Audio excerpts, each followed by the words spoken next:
We always want to drink beer out of a glass because beer has a sound to it, just like a taste, and beer is carbonated. And we need to release that carbonation into a glass.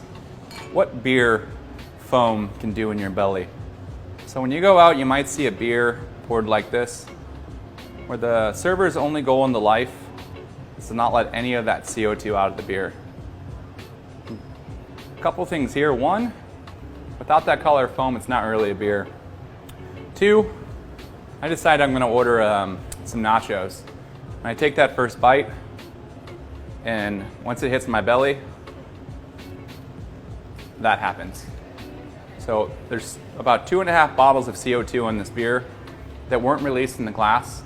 That's 100% what's going on in my stomach if the beer's not poured properly. Now you think, wow, every time I had beer, I get really bloated. And that's what's going on. Or you can get a beer and you pour it down the side with vigor, and you're breaking that CO2 out. And granted, people say that looks like a lot of foam, but foam always turns into beer. And then I take that same bite of food and I try to have a swallow, and it's not agitating my stomach because I have broken that CO2 out in the glass. So that's how important it is to pour beer into a glass. In this foam is where we're going to taste the sweetness of the malt and the bitterness of the hops, but really it's going to protect the integrity of that aroma that's underneath the foam through each sip.